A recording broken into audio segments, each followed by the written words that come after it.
विजय Lakshmi complaint की झारखंड की है। तो साहब वहाँ से अब हमारे पास उसने पूरा रिकॉर्ड निकाल दिया। हमने साहब खूब उनसे कोशिश की, भाई उनके पैसे वापस कर दो, भाई हमारा खाता चालू करवा दो। सर हमें 5वां दिन हो गया आज। सर हमारी सुनाई नहीं, हार के हम जो है फिर जो है कामा थाना के अंदर अपनी हम रिपोर्ट लेकर आए हैं मुकदमा दर्ज करवाने के लिए।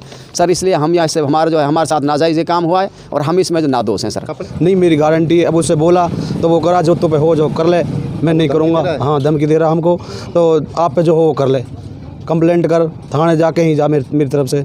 हम परेशान हैं, 4-5 दिन से बोल रहे हैं भैया उसके पैसे दे डाल दे। गांव में इसी तरीके से ठगी का काम हमारे गांव में 10% छोड़कर 90% यही काम हो रहा है साहब, ठगी का। हाँ क्षेत्र में ऑनलाइन ठगी का कारोबार किस तरीके से चल रहा है और भोले वाले लोगों को किस तरीके से अपनी ठगी का शिकार बनाते हैं, ऐसा ही एक मामला सामने आया है। जहां एक कपड़ा व्यापारी को एक खाते में उसने उधार के पैसे डलवाए, जहां ऑनलाइन ठगों ने जो फर्जी खाता है जिसमें ठगी का पैसा आता है, उस खाते से उस कपड़ा व्यापारी के खाते में पैसे डाल दिए हैं और बैंक ने उसके खाते को होल्ड पर कर दिया है।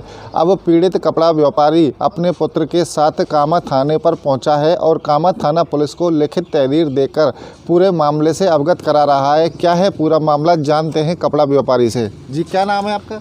सर मेरा नाम है सुब्राती। ये क्या मामला था? ये मामला ये था सर, हमारा जो है 10,000 रुपये हमने कपड़ा का लेना सर हमने, तो वहाँ से हमने के साथ पैसा दबान पैसे लेने थे। वो था मुब्बा सनौफ रशीद जी। तो सर वो पैसा उसने जो है नुक में डाल रहा हूँ अभी। मैंने सर कोई वैसा पैसा मत डाल देना, कभी हमारा ये खाता बंद हो जाए। कि हमारा दूसरा मामला कपड़े का कारोबार है, हमारे काफ़ी पैसे आते जाते हैं, इसमें ऐसा मत कर देना हमारे साथ में। तो उसने मेरे ईमानदारी के पैसे, हलाल के पैसे 1 नंबर से मैं डाल रहा हूँ। सर उसने 10,000 रुपये हमारे वो डाल दिए उसमें। अब साहब 22 तारीख को हमारा खाता जो इधर उधर होने लग गया। तो 22 तारीख के बाद फिर सर हम बैंक की छुट्टी रही, हम साहब 28 तारीख में हम बैंक में जो पहुँचे और पहुँचने के बाद सर हमने वहाँ पता किया तो उन्होंने फिर बताया, वहाँ से बीडीआर ने सारा वो निकाल के रिकॉर्ड दे, तेरे इसमें 10,000 रुपये जो हैं ये कहीं से ठगी करके डाले गए हैं। वो कहाँ मतलब उधर कोई क्या नाम उसका विजय लक्ष्मी कंप्लेंट की झारखंड की है। तो साहब वहाँ से अब हमारे पास उसने पूरा रिकॉर्ड निकाल दिया। हमने साहब खूब उनसे कोशिश की, भाई उनके पैसे वापस कर दो, भाई हमारा खाता चालू करवा दो। सर हमें 5वां दिन हो गया आज। सर हमारी सुनाई नहीं, हार के हम जो है फिर जो है कामा थाना के अंदर अपनी हम रिपोर्ट लेकर आए हैं मुकदमा दर्ज करवाने के लिए। सर इसलिए हम यहाँ से हमारा जो है हमारे साथ नाजायज़ काम हुआ है और हम इसमें जो नादोष हैं। सर कपड़े का काम कहाँ करते हो? कपड़े का काम हमारे घर पे, नंदेरा पास हमारी दुकान है घर पे सर, वहाँ हम इस काम को करते हैं। काफ़ी दिन हो गए हमें करते हुए। तो जिस पे पैसे थे वो कौन था? वो उसका लड़का था, मुबीन सनौफ रशीद का लड़का था, जिससे हमें 10,000। क्या लगता है? मेरा भतीजा भी लगता है वो। कोई आपकी दुश्मनी है जो? ना साहब सर कुछ भी नहीं जाना कैसे डालने, क्या पता, कोई दुश्मन नहीं हमारी। थाने पहुँचे हो? हाँ थाने में इस वक्त थाने आया हूँ सर, मैं अपनी कार्रवाई करने के लिए। इसलिए सर मेरा बचाव हो इसमें, मैं जो है नाजायज़ इसमें जो है मुझे नाजायज़ इसमें जो है मेरे पास पैसे डाल के जो नाजायज़ मेरे साथ ये काम किया गया है। सर आपके पास सूचना पहुंची कि आपके खाते में? नहीं सर मैं दिखाई थे? नहीं सर मैं तो खुद फिर बैंक गया हूँ सर।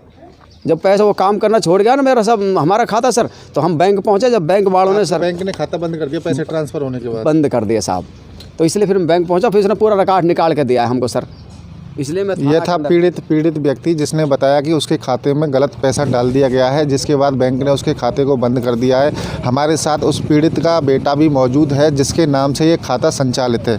भाई क्या नाम है आपका? मेरा नाम जी मोहम्मद ईसा है। आपकी कौन सी बैंक में खाता है? SBI में जी। क्या मतलब आपके पैसे कितने आए थे खाते में? 10,000 रुपये डाले उसने कपड़े के। मैं उससे बोला था, मैंने भाई कोई वैसा पैसा ना हो, 2 नंबर का, मैं 1 नंबर का खाता 1 नंबर का काम करता हूँ मैं, नहीं मेरी गारंटी है। अब उससे बोला तो वो करा, जो तो पे हो जो कर ले, मैं नहीं करूँगा। हाँ धमकी दे रहा हमको, तो आप पे जो हो वो कर ले, कंप्लेंट कर, थाने जाके ही जा मेरी तरफ से। हम परेशान हैं, 4-5 दिन से बोल रहे हैं भैया उसके पैसे दे डाल दे। गांव में इसी तरीके से ठगी का काम? हमारे गांव में 10% छोड़कर 90% यही काम हो रहा है साहब, ठगी का। हाँ। कौन सा गाँव है? नंदेरा पास। यह था वो पीड़ित जिसके खाते में पैसे आए हैं। इसका स्पष्ट तौर पर कहना है कि इनके नंदेरावास गांव में ऑनलाइन ठगी का कारोबार 90% तक लोग कर रहे हैं, जहां वो भोले वाले लोगों को ठगी का शिकार बनाते हैं और इनके साथ भी ठगी की गई है। और ठगी करने के बाद एक तरीके से इसे अपन ठगी कहेंगे कि इनके खाते में जो पैसा डाला गया है वह दूसरे से ठगी करके डाला गया है और इनका खाता बंद हो गया है। अब ये खाता चालू कराने के लिए लगातार बैंक के संपर्क में है, लेकिन इनकी कोई सुनवाई नहीं हुई है। उसके बाद अब पीड़ित ये दोनों पिता पुत्र कामा थाने पहुंचे हैं और कामा थाने पहुंचकर पुलिस को पूरे मामले से अवगत कराया है।